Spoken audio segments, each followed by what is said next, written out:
ಇನ್ನು ಯಾದಗಿರಿಯಲ್ಲಿ ಇಂದಿರಾ ಕ್ಯಾಂಟೀನ್ಗೆ ಬಿಸಿ ತಟ್ಟಿದೆ. ಸಿಲಿಂಡರ್ ಇಲ್ಲ, ಅಡುಗೆ ಮಾಡೋದಕ್ಕೆ ಸಾಧ್ಯವಾಗ್ತಾ ಇಲ್ಲ. ವಾಣಿಜ್ಯ ಸಿಲಿಂಡರ್ ಇಲ್ಲದೆ ಸೌದೆ ಒಲೆಯಲ್ಲೇ ಅಡುಗೆ ತಯಾರಿ ಆಗ್ತಾ ಇದೆ. ಯಾದಗಿರಿ ನಗರದ ಗಂಜ್ ಬಳಿ ಇರುವಂತಹ ಇಂದಿರಾ ಕ್ಯಾಂಟೀನ್ ಇದು. 2 ದಿನಗಳಿಂದ ಸೌದೆ ಒಲೆಯಲ್ಲೇ ಅಡುಗೆ ಮಾಡ್ತಾ ಇದ್ದಾರೆ ಸಿಬ್ಬಂದಿ. ಅನ್ನ, ಚಪಾತಿ ಸೇರಿ ವಿವಿಧ ಉಪಹಾರ ಸಿದ್ಧಪಡಿಸಿದ್ದಾರೆ. ನೋಡಿ, ಯಾದಗಿರಿಯಲ್ಲೂ ಕೂಡ ಸಿಲಿಂಡರ್ ಕೊರತೆ ಆಗಿರುವಂತಹ ಕಾರಣದಿಂದಾಗಿ ಅಲ್ಲಿ ಈಗಾಗಲೇ 2 ದಿನದಿಂದಲೇ ಸೌದೆ ಒಲೆ ಬಳಸಿ ಅಡುಗೆಯನ್ನು ಮಾಡ್ತಾ ಇದ್ದಾರೆ. ಅದು ಇಂದಿರಾ ಕ್ಯಾಂಟೀನ್ ಅಲ್ಲಿ ಬಡಬಗ್ಗರು ಬಂದು ಪ್ರತಿನಿತ್ಯ ಊಟ ಮಾಡ್ತಾರೆ. ಕಡಿಮೆ ಬೆಲೆಗೆ ಊಟ ಸಿಗುತ್ತೆ ಅಂತ.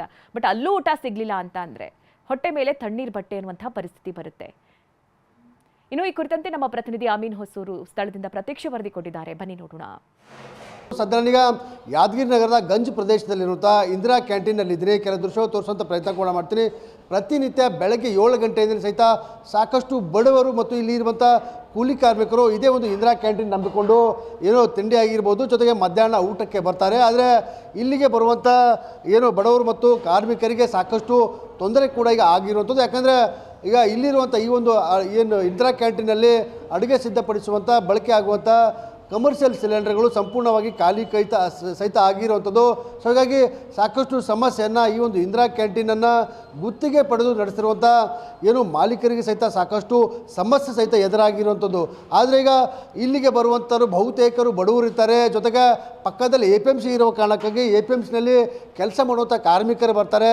ಯಾರೂ ಕೂಡ ಉಪವಾಸ ಇರಬಾರ್ದು, ಇಂದಿರಾ ಕ್ಯಾಂಟೀನ್ಗೆ ಬಂದು ಯಾರೂ ಕೂಡ ಉಪವಾಸ ಹೋಗಬಾರ್ದು ಅನ್ನೋಂಥ ಕಾರಣಕ್ಕಾಗಿ ಇಲ್ಲಿ ಸೌದೆಗಳನ್ನು ಬಳಕೆ ಮಾಡಿಕೊಂಡು ಅಡುಗೆ ಮಾಡುವಂಥ ಕೆಲಸ ಕೂಡ ಈಗ ಆಗ್ತಿರುವಂಥದ್ದು. ಅಂದರೆ ಇಲ್ಲಿಗೆ ಬರುವಂಥ ಯಾರೂ ಕೂಡ ಉಪವಾಸ ಹೋಗಬಾರ್ದು, ಖಾಲಿ ಹೊಟ್ಟೆಯಿಂದ ಹೋಗಬಾರ್ದು ಅನ್ನೋಂಥ ಕಾರಣಕ್ಕಾಗಿ ಈಗ ಇಲ್ಲಿಗೆ ಬರುವಂಥ ಜನರಿಗೆ ಸೌದೆಗಳಿಂದ ಅಡುಗೆ ಮಾಡಿ ಪೂರೈಕೆ ಮಾಡುವಂಥ ಕೆಲಸ ಇಲ್ಲಿರುವಂಥ ಸಿಬ್ಬಂದಿ, ಅಡುಗೆ ಸಿಬ್ಬಂದಿಯನ್ನು ಮಾಡ್ತಿರುವಂಥದ್ದು. ಯಾಕಂದರೆ ಇಂದಿರಾ ಕ್ಯಾಂಟೀನ್ಗೆ ಸಾಕಷ್ಟು ಜನರು ಬರ್ತಾರೆ. ಕೇವಲ 10 ರೂಪಾಯಲ್ಲಿ ತಿಂಡಿ, 20 ರೂಪಾಯಲ್ಲಿ ಊಟ ಸಿಗುತ್ತೆ ಅನ್ನೋಂಥ ಕಾರಣಕ್ಕಾಗಿ ಸಾಕಷ್ಟು ಜನರು ಬರ್ತಾರೆ. ಆದರೆ ಇಲ್ಲಿಗೆ ಬರುವಂಥ ಜನರಿಗೆ ತೊಂದರೆ ಆಗಬಾರ್ದು ಅನ್ನೋಂಥ ಕಾರಣಕ್ಕಾಗಿ ಸೌದೆಗಳನ್ನು ಬಳಕೆ ಮಾಡಿಕೊಂಡು ಇಲ್ಲಿ ನೋಡ್ಬೋದು ಚಪಾತಿಗೆ ಬೇಕು ಅಂತ ಪಲ್ಯವನ್ನು ರೆಡಿ ಮಾಡುವಂಥ ಕೆಲಸ ಮಾಡಿದ್ದಾರೆ. ಜೊತೆಗೆ ಸಾಂಬಾರು ಸಹಿತ ರೆಡಿಯಾಗಿದೆ. ಜೊತೆಗೆ ಈಗಾಗಲೇ ಅನ್ನ ಕೂಡ ಈಗ ರೆಡಿ ಆಗಿರುವಂಥದ್ದು. ಈಗ ಬೆಳಗ್ಗೆ ಹೊತ್ತಿನಲ್ಲಿ ಇಲ್ಲಿಗೆ ಬರುವಂಥ ಸಾಕಷ್ಟು ಜನರಿಗೆ ಪಲಾವ್ ಆಗಿರ್ಬೋದು, ಜೊತೆಗೆ ದೋಸೆಯನ್ನು ನೀಡುವಂಥ ಕೆಲಸ ಕೂಡ ಆಗುತ್ತೆ. ಕೇವಲ 10 ರೂಪಾಯಿಗೆ ದೋಸೆ ಮತ್ತು ಅನ್ನ ಸಿಗುವ ಕಾರಣಕ್ಕಾಗಿ ಸಾಕಷ್ಟು ಜನರು ಇಂದಿರಾ ಕ್ಯಾಂಟೀನ್ಗೆ ಬರ್ತಾರೆ. ಈ ಒಂದು ಇಂದಿರಾ ಕ್ಯಾಂಟೀನ್ನ ಸಿಬ್ಬಂದಿಗಳಿದ್ದಾರೆ, ಅವ್ರ ಜೊತೆ ಮಾತಾಡ್ತೀನಿ.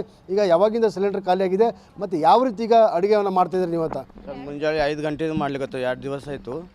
ಮುಂಜಾನೆ 5 ಗಂಟೆದು ಅನ್ನ, ಮುಂಜಾನೆ ನಾಷ್ಟ, pongal, dosa, lemon rice, white rice, pulao, 5 ರೂಪಾಯಿ ಊಟ. ಸಿಲಿಂಡರ್ ಖಾಲಿ ಹೆಂಗೆ ಮಾಡ್ತೀರಿ? ಈಗ ಹಿಂಗೆ ನಾವು ಇದ್ರ ಮ್ಯಾಗೆ ಮಾಡ್ತೀವಿ. ಈಗ ಕಡ್ಗೆ ತಂದು ಹಿಂಗೆ ಸೌದೆ ಮ್ಯಾಗೆ ಮಾಡ್ತೀವಿ ಕಂಟಿನ್ಯೂ. ಈಗೇನಾಗಿದೆ ಅಂದರೆ ಈಗ ಸಿಲಿಂಡರ್ಗಳು ಖಾಲಿ ಆಗಿದಾವಲ್ಲ, ಹೆಂಗೆ ಮಾಡ್ಲತ್ತೀರಿ ಅಡುಗೆ? ಈಗ ಸೌದೆ ಮೇಲೆ ಮಾಡ್ತಾಯಿದ್ದೀವಿ. ಯಾಕಂದ್ರೆ ಸರ್ ಬಡವ್ರ ಜನ ಹಾಗೆ ಉಪವಾಸ ಹೋಗ್ಬಾರ್ದಂತೆ ನಾವು ಸೌದೆ ಮೇಲೆ ಮಾಡ್ತಾಯಿದ್ದೀವಿ ಸರ್. ತೊಂದರೆ ಆದ್ರೆ ಭೀ ಪರವಾಗಿಲ್ಲ, ಜನಕ್ಕೋಸ್ಕರ ಮಾಡ್ತೀವಿ ಸರ್. ಜಾಸ್ತಿ ಜನ ಬರ್ತಾರೆ? ಹಾಂ, 500 ಜನ ಬರ್ತಾರೆ ಸರ್. ಹಾಂ, ಬರ್ತಾರೆ ಸರ್. ಮಾಡಿ ಖಾಲಿ ಆದಂಗೆಲ್ಲ ಮಾಡ್ಕೋತೀವಿ ಹಂಗೆ. ಹಾಂ ಸರ್. ಅಲ್ಲ ಹೊರಗಡೆ ಮಾಡ್ತಾರಲ್ಲ ಅಡುಗೆ, ಈಗ ಮತ್ತು ಗಾಳಿಗೆಲ್ಲ ತೊಂದರೆ ಆಗ್ತಿರ್ಬೇಕಲ್ಲ, ಅಡುಗೆ ಕರೆಕ್ಟಾಗಿ ಮಾಡೋಕ್ಕಾಗಲ್ಲ. ಯಾಕಂದ್ರೆ ಸೌದೆ ಬೆಂಕಿ ಹಚ್ಬೇಕು, ಬೆಂಕಿ ಗಾಳಿಗೆ ಆ ಕಡೆ ಹೋಗ್ತಲ್ಲ, ಹೆಂಗೆ ಸಮಸ್ಯೆ ಆಗ್ತಿರ್ಬೇಕಲ್ಲ ಈಗ? ಆತದ ಸರ್, ಆದ್ರೆ ಮಾಡ್ಬೇಕಲ್ಲ ಸರ್. ಸಿಲಿಂಡರ್ ಎಷ್ಟು ದಿನ ಖಾಲಿಗೆ? ಈ 2 ದಿವಸ ಆಯ್ತು ಸರ್. 2 ದಿವಸ ಆಯ್ತು? ಹಾಂ ಸರ್. 2 ದಿವಸ ಒಲೆ ಮೇಲೆ ಮಾಡ್ತೀವಿ ಸರ್. ಇದು ಇಲ್ಲಿರುವಂಥ ಅಡುಗೆ ಸಿಬ್ಬಂದಿ ಹೇಳುವಂಥ ಮಾತಾಗಿದೆ. ಸಾಕಷ್ಟು ಜನ ಬಡವರು ಬರ್ತಾರೆ. ಕೇವಲ 20 ರೂಪಾಯಲ್ಲಿ ಹೊಟ್ಟೆ ತುಂಬುತ್ತು ಅನ್ನೋಂಥ ಕಾರಣಕ್ಕಾಗಿ ಇಂದಿರಾ ಕ್ಯಾಂಟೀನ್ಗೆ ಬರ್ತಾರೆ. ಸೊ ಹೀಗಾಗಿ ಅವು ಬಂದಂಥ ಜನರಿಗೆ ಖಾಲಿ ಹೊಟ್ಟೆಲೆ ಕಳಿಸಬಾರ್ದು. ನಾವು ಎಷ್ಟೇ ತೊಂದರೆ ಆದರೂ ಸಹಿತ ನಾವು ಏನು ಸೌದೆಯನ್ನು ಬಳಕೆ ಮಾಡಿಕೊಂಡು ಅಡುಗೆ ಮಾಡಿ ಅವರಿಗೆ ಹೊಟ್ಟೆ ತುಂಬಿಸುವಂಥ ಕೆಲಸ ಮಾಡ್ತಿದ್ವಿ. ಕ್ಯಾಮ್ರಾಮನ್ ಶಿವಶಂಕರ್ ಜೊತೆ ಅಮೀನ್, TV9 ಯಾದಗಿರಿ.